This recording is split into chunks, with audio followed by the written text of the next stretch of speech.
This is update for November 1, 2022, day 251 of the war, end of the date update.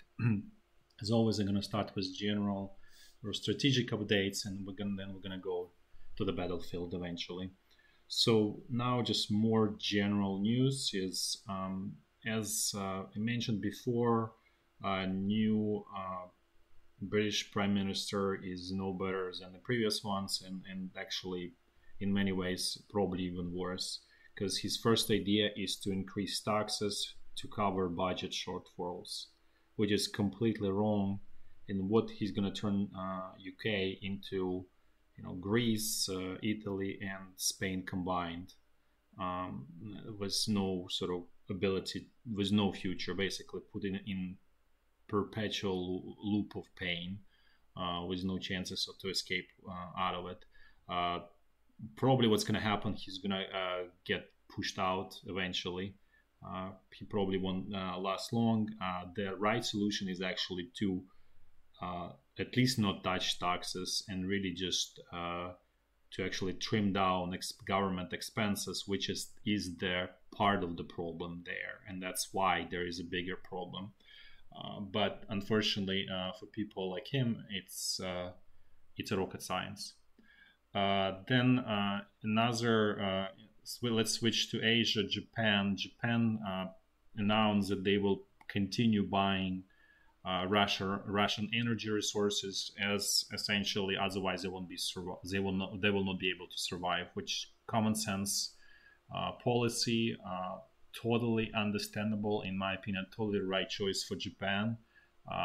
As I mentioned many times before, this whole blockade of Russian energy resources is backfiring royally around the world, and eventually may really completely disrupt and create sort of unintended consequences, which will be totally 180-degree opposite to what sort of was planned. There are first cracks in this whole situation. You probably have seen protests in Czech Republic, where there are tens of thousands of people show up because of this misguided energy policies that are essentially destroying West from within. Similar situation is in Moldova, which is a neighboring country to Ukraine. So there is very, tensions are rising internally in every country because of all of this, and the way it goes, there is no end in sight to this. So it's only going to get worse from here. Then let's check what's going on in the Japan's neighbor, China. Chinese economy continues to implode. The Chinese yuan dropped to 7.3 for per US dollar. So essentially, the currency is the best, I'd say, mirror of the health of the economy in a way. As Lenin said, the best way to destroy economy is to debauch the currency. Debauch meaning destroy the currency through inflation. That's what he meant. That's how, the best way to basically create environment for the revolution, revolution or whatever you call it. But basically environment where group of people can seize the power from other group of people, let's put it this way. So what this really means that the problems, internal economic problems in China are growing. And essentially in those situations, and as I mentioned before, Chinese leadership is completely clueless about what to do. The business model is essentially broken there. And, there is US sanctions at this point, and US is putting pressure on EU to join those sanctions, in which case China will be completely crippled. Especially, and obviously it's mostly in technology area, which is the most important area. So what this really means from a perspective of the sort of rulers of China, because there is rising sort of social pressure in the country, there are two ways to sort of release valve. One, and because they don't, so there is a positive solution, right? Develop new business model, sort of redesign yourself, and kind of move forward based on that. But that's not going to happen, as I said, because the leadership there is clueless, right? So what they're going to do, there are sort of two typical passes for this type of dictatorships: is internal war, which means civil war, or external war, right? And obviously, in these situations, all of these governments that are, I would say, tyrannical governments, they choose external wars. And so this is, again, rising chances of the invasion of Taiwan. For similar reasons, we hear this news in Iran that the attack on Saudi Arabia is going to be imminent, is imminent. And the target is oil refineries. Obviously, oil, basically, the goal is to make oil go as high as possible. I don't know, $200 per barrel or whatever, something like that. The chances of this attack are very high. There is sort of like indirect clue. There is a mosque in Iran, and there was raised like red flag over it. So that really means that like sort of the country is going into the war. And so this is kind of like a symbolic gesture that's been done before any kind of like large sort of military actions. So again, and that would work perfectly for Russia, because the oil goes up in the stratosphere. Russia is able to sell its oil at much higher prices, right?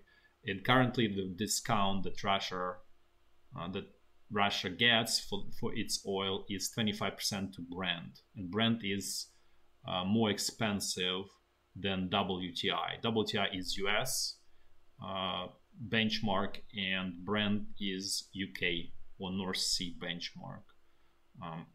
And so again, this creates a perfect situation for Russia. So you can see that how this alliance works hand in hand and makes position of both countries better. And going back to this this initial thought about like, okay, why Iran does it, as everybody probably seeing, there is national uprising going on there, and the best way to sort of solve it is to redirect that negative energy at someone outside, right? So send those people who are unhappy to the war, let them die, essentially. That's just very simple logic there. And going back to this whole energy blockade of Russia, I wanna stress it one more time. West did it right in the 80s under Ronald Reagan, who essentially dropped price of crude oil to like I think teens or even lower, which destroyed the Soviet Union. So there was no blockade. There was just there was used market tools, and market works much better, much faster, much stronger than any government intervention. And in many ways, this is sort of market is the force of nature, and nobody can stand up to the force of nature. So there is example of how it can be done right. But unfortunately, the leadership or even I would say cultural shift in the West really went in the wrong way. Where people see that sort of all of this blockades, they see them as a solution. Well, they really don't clueless about that they actually make the problems worse and really helping the opposite side essentially. Then in another sort of news, and kind of like I mentioned about this alliances building. Sort of one is sort of Western alliance, and then there is another one, I don't know how to call it, but so there is Russia, Iran, and China, but there is probably also Pakistan in that alliance because it gets financing from China, and essentially it's in a way kind of like a becoming puppet of China. And also now there's a news that Pakistan is buying 300,000 metric tons of wheat from Russia. So you see, like it's basically Russia helping China's ally Pakistan to keep situation there under control socially, right? So they coordinate and they work together pretty well. Then now let's actually switch. Oh, and then let's talk about Russia, where the Russian economy goes and so on. So there was, as I mentioned, it totally goes before towards its 1917 moment. But before it gets there, it will get into this military camp, mobilized camp, where things are, you buy it, you get the card and then you buy food for the cards, like, so basically it's a distribution system. I don't know how you call it, but I think you understand. During the war was especially like, I think that system existed pretty much during World War II, during World War I, where you get cards and money kind of don't matter. You just can only buy things for those cards that are being given to you by the government, essentially. There's obviously immediately black market where things are real, but this is, again, the government's sort of folly of trying to think that they can regulate things the way they want. But this is where Russian economy is going. And then there's acknowledgement from one of the largest prominent Russian oligarchs. His name is Deripaska, that he says essentially, if we don't do something, this is where we're going to get. Basically, it's going to be one large military camp or gulag where everybody sort of marches and, gets their, 500 grams of bread per day and a little bit of something else just to survive, and just works for the front line. So that's obviously a grim picture, and he very clearly seeing where this is going, and he's kind of like trying to warn to steer in that direction. So that's where there's sort of everything going in Russia. It's not going to happen tomorrow. It's not going to happen in 2 months. But if this war for long, this is where it's all going to end up. But to be fair, that's where the wars lead anyways, right? So that's just negative results of the war. So every war goes in that direction. So now let's actually switch to Ukraine situation there. So first, military update: Ukraine to receive 6 more Panzerhaubitze 2000 from Italy, which is sort of excellent gift. So in total, Ukraine has at this point more than 100 units of this super capable, super precise artillery pieces that Russia does not have, and they don't have any match even close. What this really means is that Ukrainian military can breach or crack any Russian defensive line at their will whenever they want with this. Because first you do counter battery fire, you destroy, and then you destroy those defensive lines. So Russia cannot sort of put anything. There's no essentially strategic answer on the Russian side against this. However, there is a problem that Ukraine cannot even use these tools properly, and it's not using them properly. So as a result, Russia doesn't face this threat. And again, the problem is in those UAVs for correction of artillery fire, that Ukraine still does not have anything that's even close matching to Orlan 10. So as you can see, there is not even desire, like not even desire, but no, the Ukrainian government is, to be fair, is part of the problem of why Ukraine is going through much more suffering that otherwise it would have gone. So it's really aggravating problems at all levels. Then actually energy update on Ukraine. On November 1st, there were no Russian attacks against Ukrainian energy infrastructure. However, just a heads up, on sort of night from November 1st to November 2nd, there was quite a bit of attacks, and there is a good chance that the whole energy system was finally sort of put to the rest and collapsed and split into pieces essentially at this point.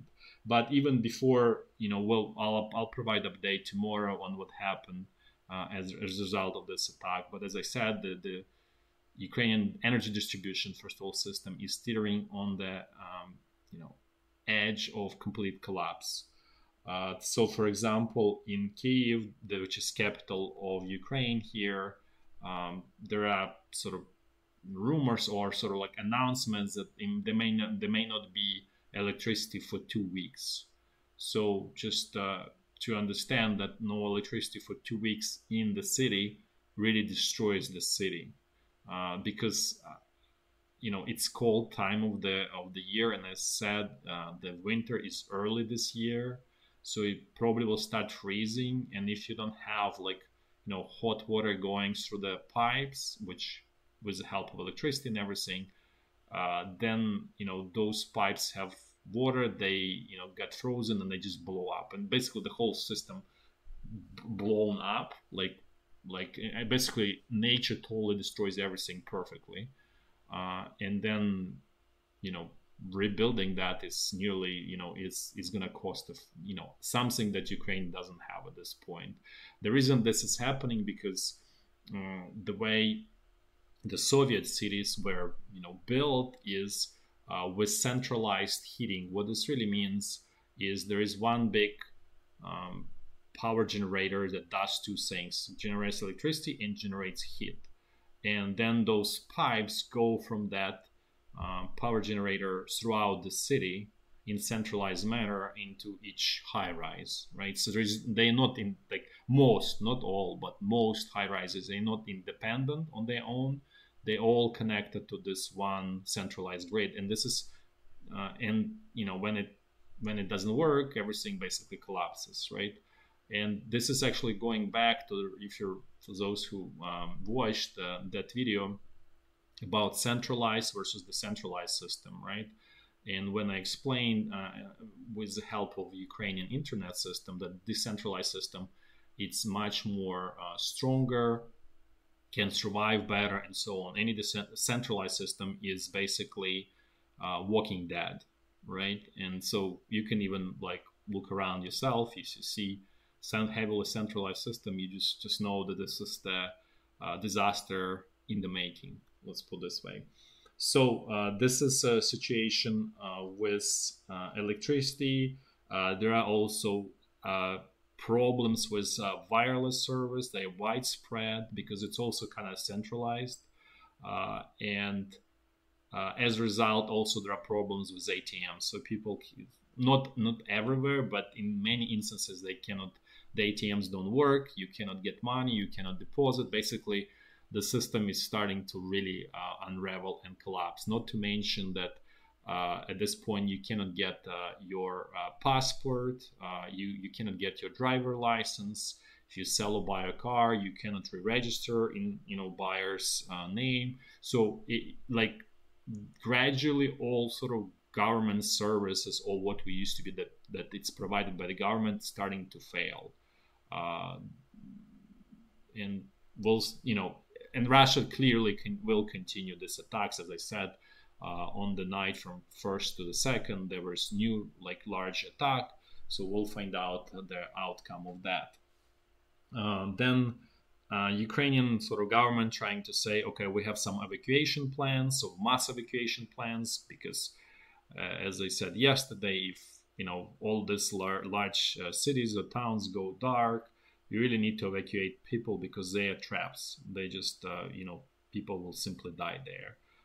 They are not livable. So you really need to go to rural areas, and probably a lot of people will just flee west, flee to Poland, Slovakia, whatever, Romania, whatever they can run to. So this could be, large wave of people, but who knows, maybe they won't be able even to get there. So, but this is really a potentially big problem.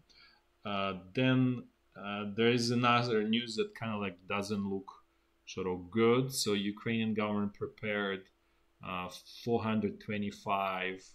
Well, they did not prepare. This is from Soviet times, so they just cleaned them up. But they prepared 425 nuclear attack shelters in Kiev and Kiev region. That's and I think it's by November 15. So it looks like there is serious expectation of some potential nuclear strike, even though Russia is sort of denying it. But the word of the Russian leadership is not, is devalued or worth nothing essentially. Then last sort of economic news or just general news is about the grain export. So as I mentioned yesterday, that it's effectively done, and even though Ukrainian side, says no, we will continue sending ships out. Turkish side said that, and UN said that. But today they all announced that the export of grain from Ukraine stopped, as expected. As I said yesterday, there is no way at this point, and effectively the whole situation ceased starting from November 2nd. Right, so even I'm not clear what's going to happen to those. So a lot of ships left, obviously already, but for those who are still were sort of more on the risky side, if they're going to be able to leave or just go empty-handed isn't clear. But it's all done, and basically the Ukrainian grain export essentially blocked at this point. That's all for general news. Now let's switch to the battlefield. We're gonna do it in a clockwise fashion, starting from the very north and going south and then west.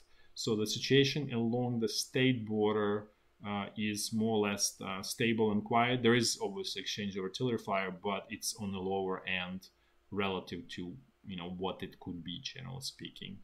Now let's actually, before I jump into actually frontline walkthrough, just want to say another important consideration is that probably Russia will counterattack Ukrainian forces, could be as early as sometime in December, but more realistically sometime in January. So there could be large Russian counteroffensive with the aim of retaking as much territory as they can, and whatever they can do they will try. The reason I'm explaining this is probably expected because by January Russian troops will have all of those 300,000 extra soldiers, and this is as I said, this whole mobilization is accordion, right? You need more, you just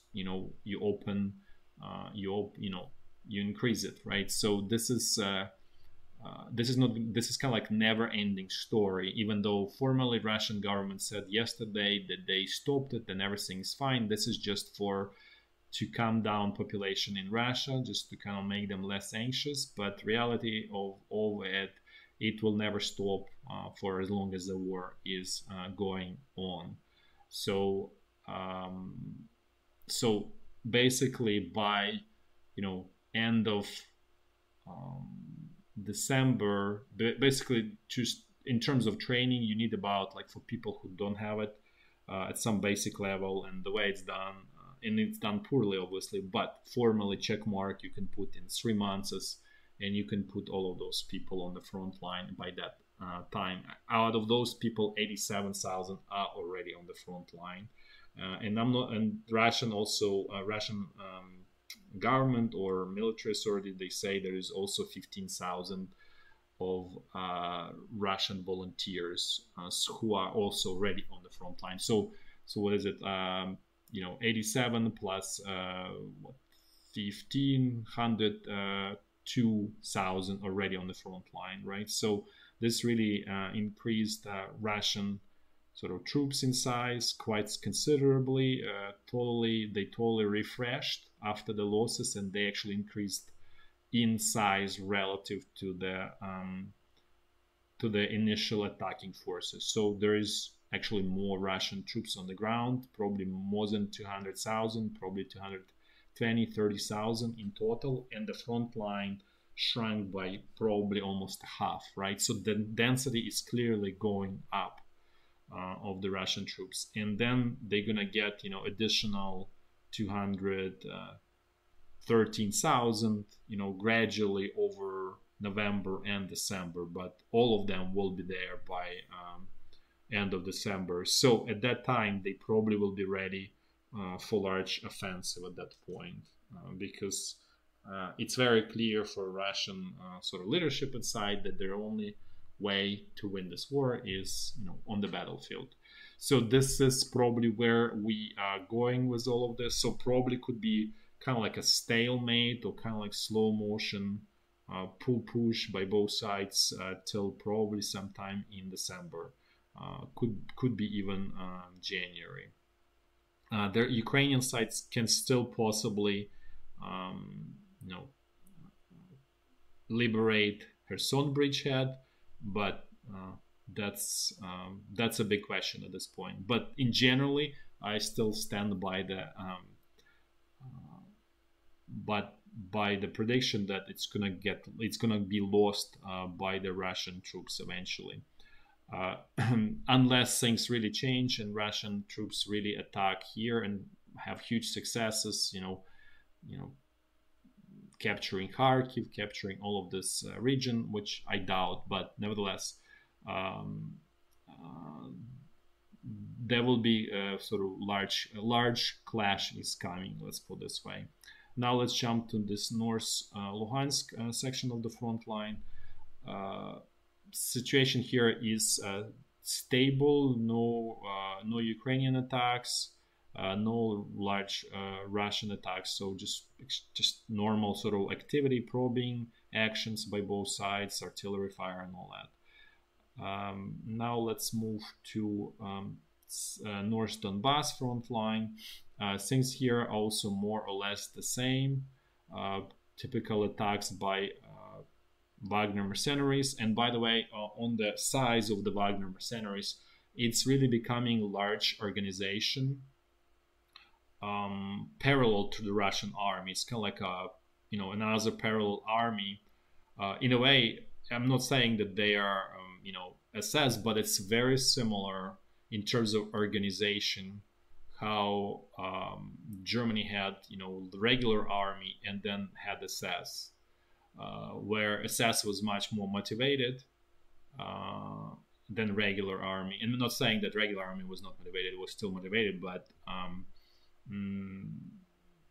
let's say SS was much more capable. Let's put it this way, and the same is happening on the Russian side. So you have regular Russian army, where it's on its average motivation. Some units are motivated, and as I said, airborne units or naval infantry units, but some are kind of like very extremely sort of low on motivation, just regular mechanized, divisions or brigades and so on.